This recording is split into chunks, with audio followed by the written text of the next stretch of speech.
Okay, ready? Yep. Good morning. My name is Mr. John. We're going to be teaching personal and social responsibility today. I'm Miss Emily. Hi, I'm Mr. Shane. The pioneer in teaching personal and social responsibility is Don Hallison. He designed it in the 1970s. The model assists youth at risk of social exclusion to develop better personal and social skills. The model focuses on teaching respect for yourself and others. It's supposed to emphasize being responsible for yourself and others so that it'll assist you in social activities later in life. Some of the key components of teaching personal and social responsibility, self-awareness. The students will learn to understand their own strengths and weaknesses, as well as how their behavior affects others. Social awareness, students will understand social behavioral norms, as well as recognize other people's emotions and empathize with them. Relationship skills, students will learn to foster healthy relationships and communicate clearly with their peers. Responsible decision making, they'll be able to make their own independent choices, both academically and personally. And then self-management, students will learn to regulate their emotions and behaviors. This model best suits elementary and middle school age children.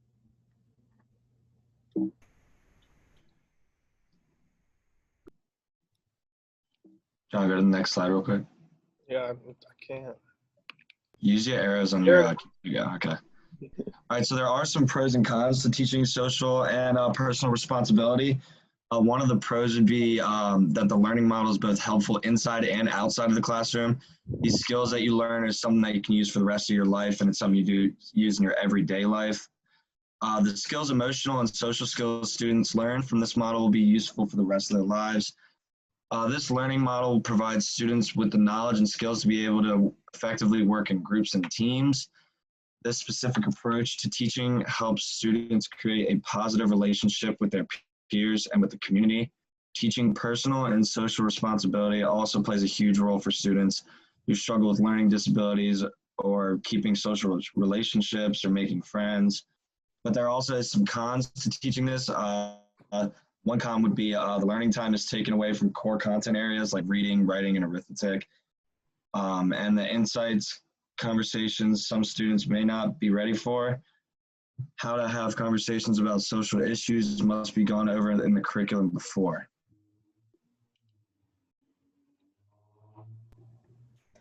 Some appropriate activities to use while teaching personal and social responsibility would consist of giving responsibilities. So this basically just helps the students to develop their own sense of self-worth. It provides a message that everyone in the class is a part of a community. Encourage positive self-talk. Putting an emphasis on positive self-talk helps students better control their emotions and deal with them properly. Promoting a growth mindset, students learn that it's possible to accomplish all the goals they have for themselves, and it makes them a little more mentally tough. Talking about how to handle stress. Everyone experiences it. Talking about how to handle it will help make students more aware of appropriate coping mechanisms and how to better handle overwhelming situations. And it also is something that will help them beyond the classroom. And then never be silent about your problems. Children tend to be picked on at school, and their parents have no idea. Encourage your students to be vocal about any issues that are going on at school or online. Tell them not to wait until the bullying has gotten bad, but to tell someone right away to solve the problem. But wait, what does teaching personal and social responsibility look like? So the next slide is just an example from the Boys and Girls Club on how they teach personal and social responsibility. This is a lesson plan called The Interview. And basically, the interview is just an activity where students like ask and talk about each other, and they learn the differences between each other. And this activity aims to help students learn more about each other so that they know what everybody is going through. And then we have a video here. We're not going to play it in this presentation, but basically what the video goes over is how to keep social relationships strong, how to know when one of your friends or peers is going through something and how you can help, And it also just teaches you how to teach students social and personal responsibility in the classroom. And it just teaches them life skills that they can take away and use for the rest of their lives.